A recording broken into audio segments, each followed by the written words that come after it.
If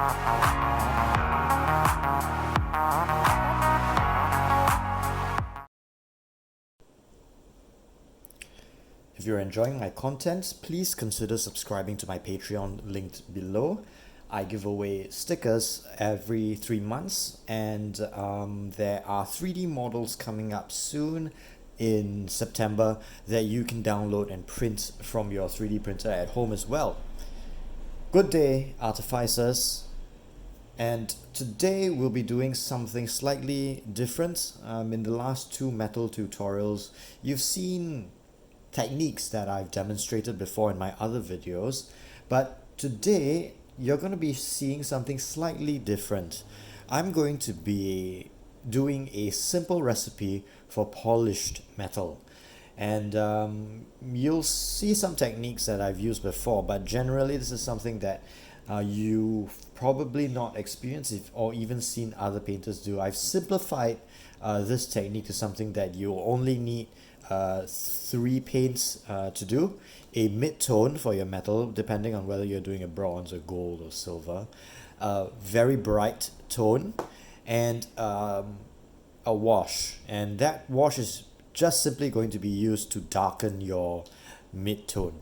So without further ado, I'd like to show you how I do a simple, very straightforward polished metal.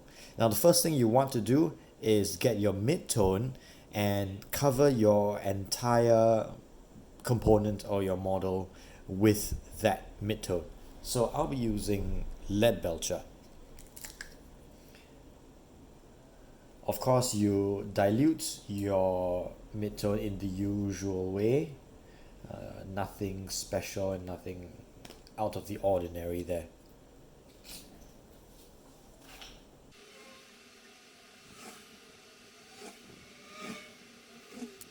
And with our first thin coat applied, we're going to let that dry and apply a second thin coat just to make sure that we've got a nice solid foundation to work on.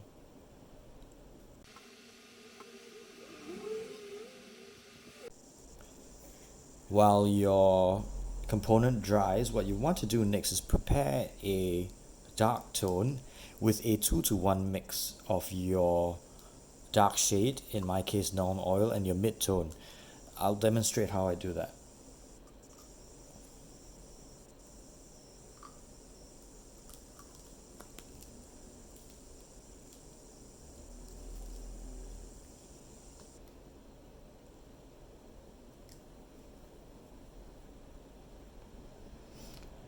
The result that I sort of achieve is a wash that's slightly metallic, dark enough for me to shade my model. But here's the catch. And this is the counterintuitive part. You want to shade, in quote unquote, the upper surfaces of your components, meaning that section up there, these sections here, will be shaded, leaving the bottoms brighter than the top. Does it make sense in real life? I don't know, but it gives me the effect that I'm looking for. So let me demonstrate.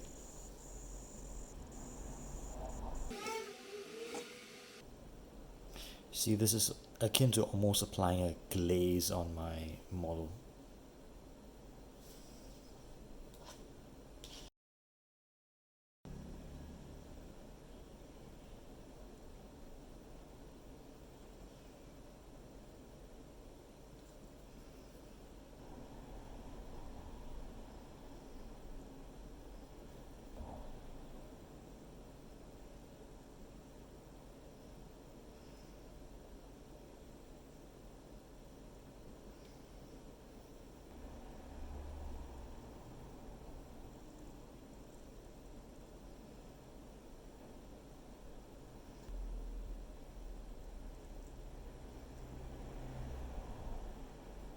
So here we are with a couple of layers of that shade glazed over, and what I've achieved is sort of a a gradient of sorts. It doesn't have to be too neat.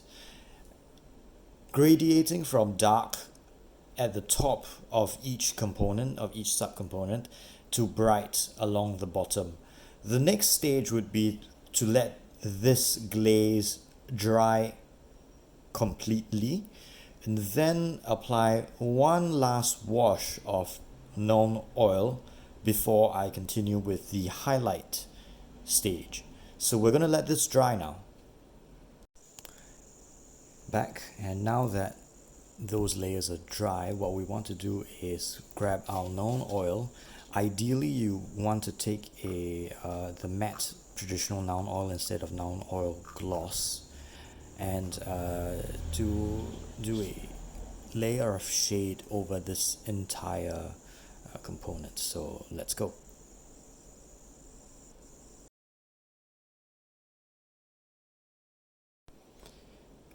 And we're now at the final stage of our polished metal tutorial.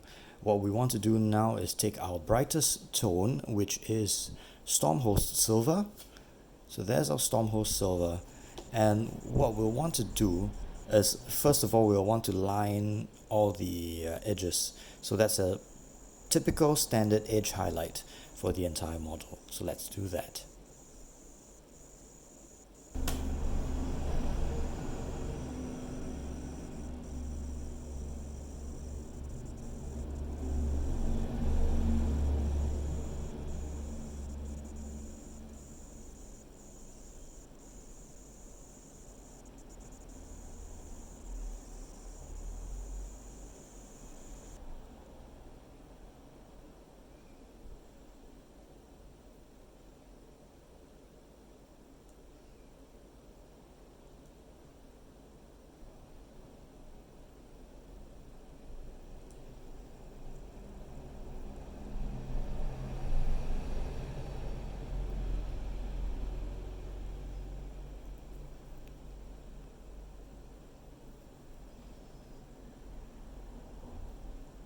Now what I've done is gone over and done an edge highlight with Stormhost Silver over the entire model, and what we have now is we've preserved that gradiated dark to light, but we've also added that edge highlight to give it sort of a shine and gleam.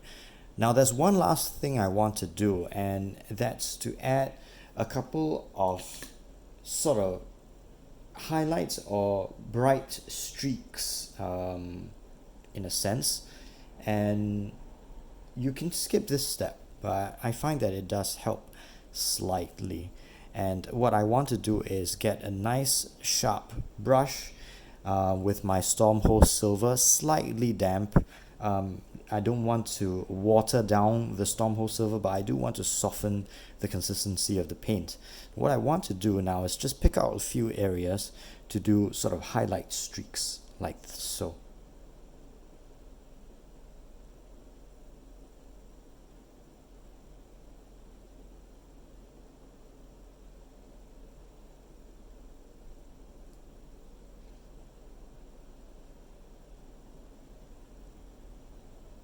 And with highlight streaks, what you want to do, as opposed to the sort of tiny little scratches that I do on my metal, is to have them all in the same direction.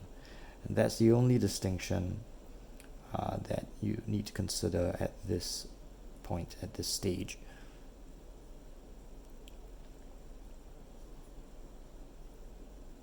I know I said same direction, but what I'm trying to do here is to have them all angle from the top, the knee, to the heel. So yes, technically following the rules.